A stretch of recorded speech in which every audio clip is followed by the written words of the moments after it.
The Earth is warming. The climate is changing. In the wake of the growth of human population and human economic development, carbon levels in the atmosphere with its greenhouse effects have risen to a level not believed to have existed for perhaps 3 million years. Scenarios about what all this will mean for humanity for the rest of the 21st century vary, but the range of predictions go from merely bad to terribly worse. What should be done? What's needed? What's feasible? What's achievable?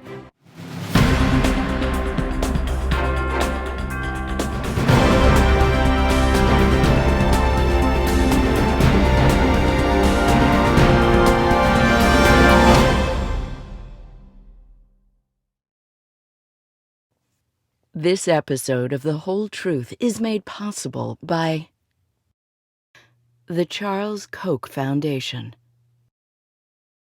Amatec,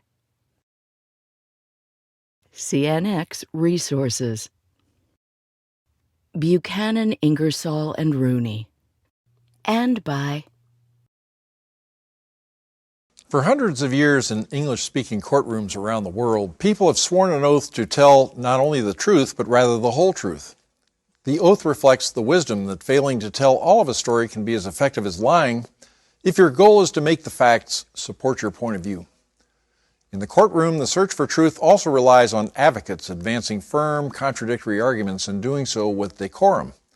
All of these apply to the court of public opinion, what John Stuart Mill called the marketplace of ideas. This series is a place in which the competing voices on the most important issues of our time are challenged and set into meaningful context so that viewers like you can decide for themselves the whole truth. In this episode, we discuss climate change. For much of my life, when people in public affairs spoke of an existential threat to civilization, they were thinking and speaking about nuclear war. As recently as the 1980s, both national security policymakers and American popular culture were focused on predictions about the possibility of an end to civilization as we knew it through a new ice age on Earth, a nuclear winter brought about by war. Since the 1990s, however, and certainly in the last 10 years, the imagination of the public, as well as of those in professional circles, have been increasingly filled with fear of an opposite existential threat, rapidly rising global temperatures with all sorts of predicted accompanying negative effects, caused by what many would describe as a global war on the Earth itself, in the form of the greenhouse gas emissions from our civilization's primary ways of powering, transporting, and feeding itself. What can truly be done about climate change? What is technically feasible and politically achievable? What are the trade-offs of costs versus benefits? And is it a question of our current generation versus future ones? Here with us today to discuss these important questions are John Rhee, founding member of the Stable Climate Group, Fred Krupp, president of the Environmental Defense Fund, Michael Mann, distinguished professor of atmospheric sciences and director of the Earth System Science Center at Penn State University and the co-author of the Madhouse Effect, How Climate Change Denial is Threatening Our Planet, Destroying Our Politics, and Driving Us Crazy, and Ted Halstead, Chairman and CEO of the Climate Leadership Council. A UN scientific panel on climate has upended political debate about climate policy by making 2030 a critical date by which results must be achieved towards mitigation of the potential effects of climate change. Why do we point to 2030? This is something we're all talking about. If you could explain it. Well, for many years, we've been talking about needing to get to a clean energy economy by 2050. But it turns out when you talk about 2050, it doesn't give folks the sense of urgency that we need. And so a 10-year goal, needing to get there, by 2030 gives us the sense of urgency. And the good news is we now have many of the tools we need to get there. Solar power is, down by 90% in cost in the last 10 years. Wind power down 70%. Battery storage is coming down too. We still need policies, though, that will guarantee we get the reductions we need by both 2030 and beyond. Yes. Ted? I think we can all agree that we need to act, and we need to act soon. I think the big question is, how do we get there? And there are a multitude of solutions. But America's business community and economic community is increasingly agreeing that what we need to do is put a price on carbon. And that would offer us the most cost-effective solution to reduce emissions by the timelines that we can all agree upon. I'm just curious, technically, price on carbon, does that mean a ceiling on carbon? No, it actually means economists have told us for a long time that whatever you tax, you get less of. Okay. And if you put, right now, we are not internalizing the cost of carbon emissions. If you take that into account, put it in the price, it will drive reductions of carbon emissions. I would say, David, though, that from my point of view, you need the price. Absolutely. That gives the incentive. You align the profit motive with what's good for the planet. But you also need the ceiling, right? Because if you set a price and it ends up in the political process being set too low, it's just a license to pollute. Right. So we talk about both price and limits to make sure we get the job done. Would you say that 2030 is a real date, or is this urgency? Well, I would say we need a sense of urgency, but what we really need is actions and the practical plans to begin reducing emissions now, which is why we need both those, the price and the limits that guarantee we get the reductions we need. You know, the only way we've actually reduced pollution around the world, any pollution problem, is by saying this is how much we can put. We've got to get, certainly in the United States and really around the world, we've got to get to a point where we're not putting any more carbon pollution in the sky, or we're only putting as much as we're removing at the same time. Yeah, I mean, the argument here is that you need to level the playing field, because right now the damage that's done by the burning of fossil fuels is not incorporated into the sort of the economics. And so there are different ways of doing that. You can put a price on carbon. That's one way to level the playing field. Help renewables compete fairly in the energy marketplace. You accelerate the transition that's already underway away from fossil fuels towards renewable. You can put in place specific incentives and subsidies for renewable energy. There are lots of ways of doing that, and there's a worthy political debate to be had about how we go about doing that. You know, other interesting thing is that both the World Bank and has a number of $5 trillion annual subsidy to the fossil fuel industry by the world. And our group at one point had looked at what would happen if we really maxed out our efforts. And it came out to be about $5 trillion a year. So if you remove the subsidy for the fossil fuels, you could probably pay for whatever we need to do. Yeah, well, that's what's I was just going to say, that's what's so perverse about the current situation. We're actually providing incentives for the forms of energy, fossil fuels, that are doing damage to the planet. We need to reverse that. First is the state of the science here.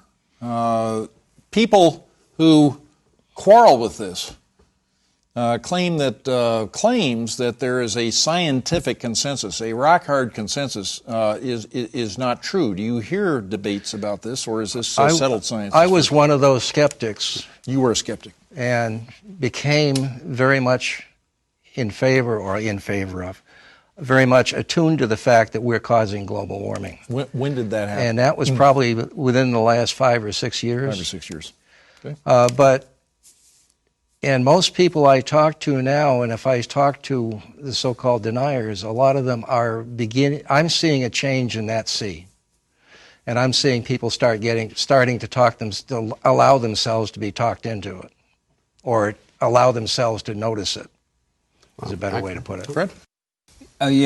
Michael is the expert, but I would just say briefly, we've known for a long time that putting greenhouse gases, carbon dioxide into the atmosphere is what makes our planet inhabitable. Look at Mars, if you want to see the reverse.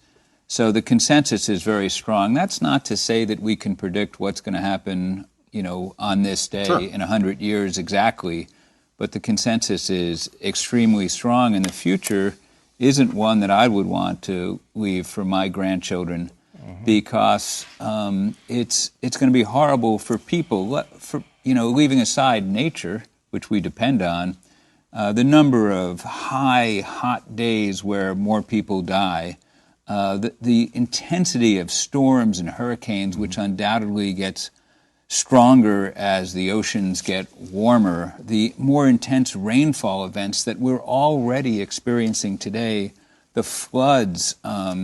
This is a world we have to do everything in our power to prevent the worst from happening. Would you consider the 2030 year, which the UN scientific panel came up with, a change in conclusions about the advance of global warming and that kind of thing? In other words, does this represent some sort of shift in the consensus? I think it's added to, the statement adds to the realization that we have to start acting today. The science on climate change constitutes a consensus that's about as strong as the scientific consensus on the theory of gravity. There is no serious debate about whether greenhouse gases warm the planet. We're increasing the concentration of these greenhouse gases by burning fossil fuels, that the planet is warming up, and that bad things are already happening. Ted, how does it look from your point of view, the consensus? Well, we're talking about the scientific consensus, which, as everybody said, is very strong. But another key point is the consensus among the American people. The vast majority of Americans want the government to do more to reduce emissions. The vast majority of Americans are increasingly concerned. We recently did a poll on this and found that over the last year, again, the vast majority of Americans have become more concerned about climate change. And the tone in Washington on this has really changed dramatically. There's my favorite saying recently is a Republican House member who said, "I did not come to Congress to argue with a thermometer," right? I mean, the consensus is getting stronger and stronger. The congressman you quoted was Matt Gaetz of Florida congressman, one of Donald Trump's biggest supporters. No. And yet, he is now out there saying, look, we can't pretend that there isn't a problem. Let's have a worthy conversation about what to do about it. What is the objective of climate policy now? What can be attained? And what kind of world are we going to be looking at if we attain the objectives that are attainable? What kinds of alternatives do you feel are here that are feasible? An awful lot of the solutions are right before us and just need to be implemented. Energy efficiency, there's vast savings to be had in energy efficiency. Solar, the price down 90% in the last 10 years. Wind's down 70% in the last 10 years. We need a resilient grid. There's room for a lot of different technologies. I'm one, David, who doesn't believe, and the Environmental Defense Fund wouldn't say that government should mandate this or that. We should develop a robust incentive in the marketplace and let whatever's cheapest come to the fore. I'm for whatever policy gets us there fast and cheap, that can get the votes we need to have a bipartisan consensus, because the test is, can we get these big reductions by 2030 and get to no more carbon pollution into the sky by 2050? This is a man-made problem. Can we unmake it? Yeah, the interesting... Are there agents that we can put into the atmosphere that would in one way or another break it down? Or the National Academy of Sciences has just recently issued a study on what they call NETs, negative emission technologies, and it talks about the possibility of grinding up the Himalayan mountains and using that mineral to soak carbon from the sky. All of these solutions right now are far too expensive, but why not make the next crop of billionaires the ones who figures out how to bring the cost down? So we should, just like we should put a price on carbon, we should be putting a price on carbon removal. And so if someone does figure out a cost-effective way to do it, they succeed. Let's use the capitalism to solve this problem. Right. We haven't really tried it yet. There's actually something beyond capitalism. Would you go beyond capitalism? In other words, you've come up with a the carbon dividend, carbon dividend, and so forth. Would you go beyond that? I think the market is wondrous, and the market can solve this problem. I think on the technology question, we should let the market decide. But building on two things that Fred has said, one, I couldn't agree more that any climate solution has to be bipartisan. For far too long, we've had industry and environmentalists pitted against one another. We've had Democrats and Republicans pitted against one another. What we need is a bipartisan way forward. We also need to solve the cost problem. You know, half of American families roughly don't have $500 to their name in case of a medical emergency. So if you tell them we're going to put a costly new solution or your fuel prices will go up by itself, that's not very attractive. But if you tell them we're going to increase the cost of energy for environmental reasons and you're going to get all the money back, then the vast majority of Americans can actually win from solving climate change. You're aligning people's personal economic interests with climate policy, and then you have a whole new dynamic. And to finish one point, the second point I want to build on Fred's, imagine that you have a carbon price that gets up to $100 per ton. And imagine that the cost of, say, direct air capture, one of the most promising technologies of the future, comes down to $100 per ton. Well, then you have this magical moment where you have the economic incentives in place to actually get us to net zero emissions. I think at the root of this is this question of costs. And the fear that, as you put it, reorganizing the way we power our economy is going to result in very unfavorable trade-offs, that we are going to sacrifice a great deal of our standard of living and so forth. Do you see a trade-off here? And what then is going to be a way of ramping down, I would say, the temperature on this debate and reaching people? There's a fallacy that exists out there that somehow we have to choose between the health of our economy and the health of our environment. It's simply not true. And that fallacy has sometimes been used to undermine the argument for acting on climate. There are going to be losers. The fossil fuel industry is probably the largest one of them. And unfortunately, certain fossil fuel companies and front groups that they have funded have spent tens of billions of dollars over the years on a massive misinformation campaign to confuse the public and policymakers about the strength of the scientific consensus. It's exactly what the tobacco industry did decades ago. It's the same playbook. And so we do need a bipartisan coalition for action on climate, and we need industry to be on board. How do things look internationally, first? And second, where is the goalpost? What is success, and where will success leave us? Starting with you, John. Well, I think internationally, I think China and India are both working heavily towards decarbonization with nuclear power and wind and solar. So they are moving in that direction? I think they are moving in that direction. Germany, on the other hand, is doing the opposite. It closed all its nuclear plants and it's burning coal because they couldn't make up the difference in energy needs. So there's a little bit of both going on, but in the developing countries, it would really appear that there's a lot of interest in moving towards carbon-free. First Green Party that I'm aware of was German. Mm-hmm. So how in the heck is the German government getting away with that? I have no idea. Now, they have a lower carbon footprint per capita than we do. I mean, Germany and Europe in general is way ahead of where the U.S. is.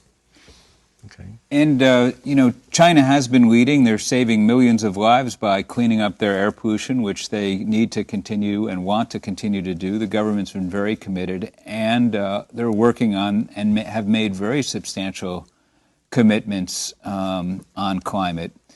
So India is harder, but they are a smaller part of the problem. Europe has made commitments. So really, in the Trump administration, the U.S. has gone backwards on its commitments, right. But the rest of the world is moving ahead. But even as the United States, at least officially, raises questions about this and pulls out of accords and things like that, you see states taking action, you see private sector taking action. How do you feel about that? Well, California is an example of a state that has, continued to grow its economy dramatically while lowering its emissions.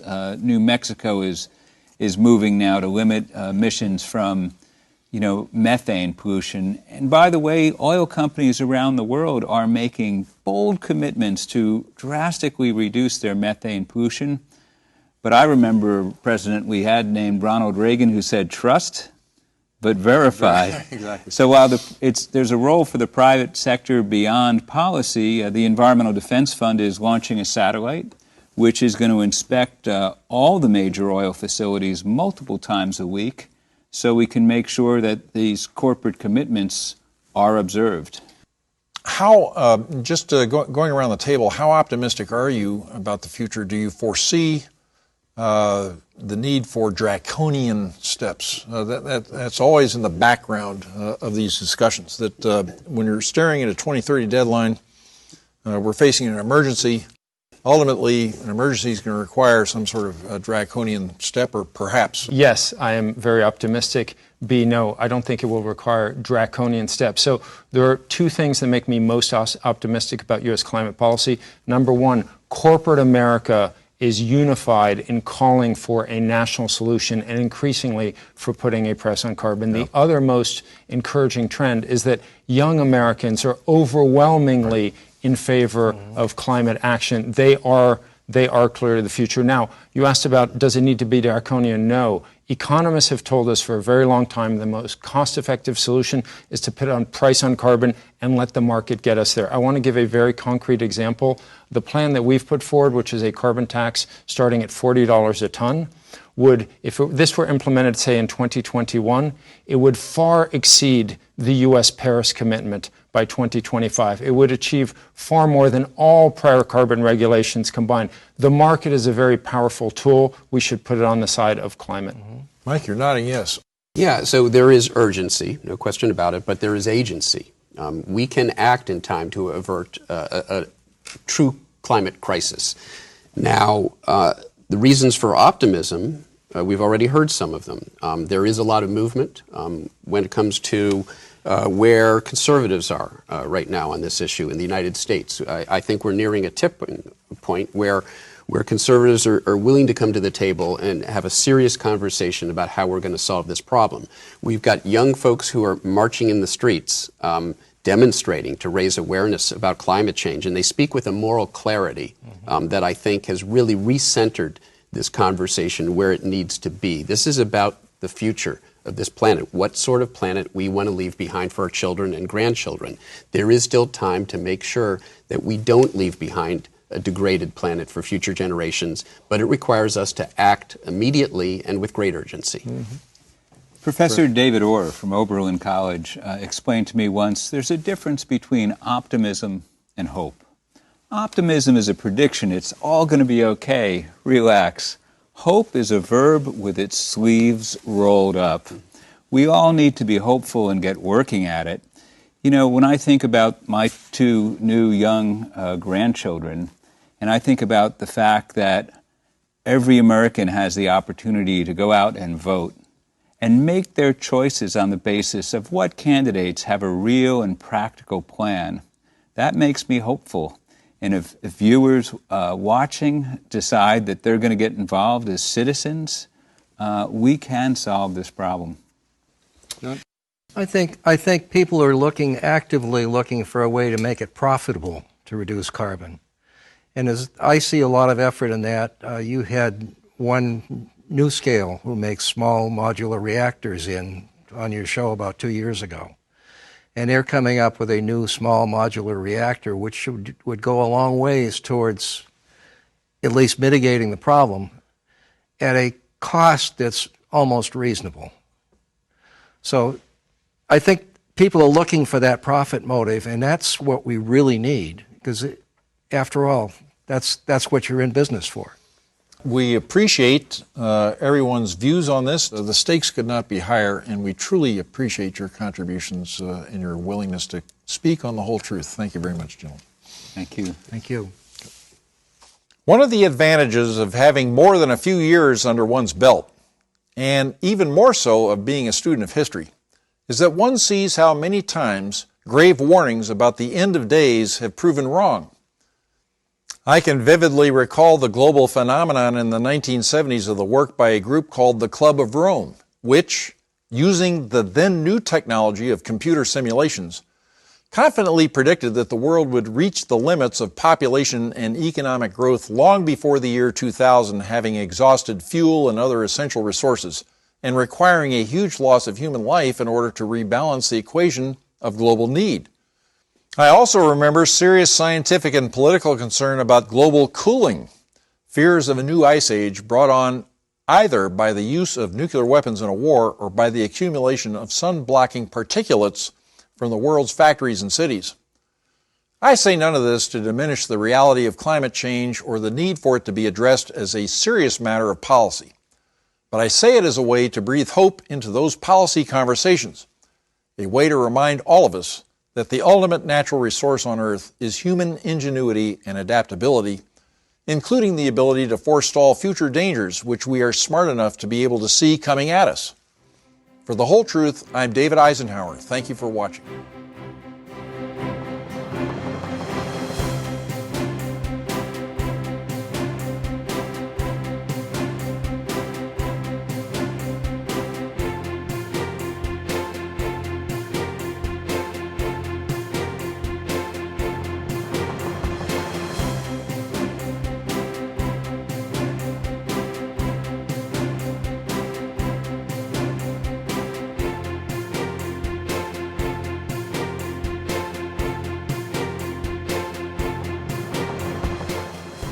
This episode of The Whole Truth is made possible by the Charles Koch Foundation, Amatec, CNX Resources, Buchanan, Ingersoll and Rooney, and by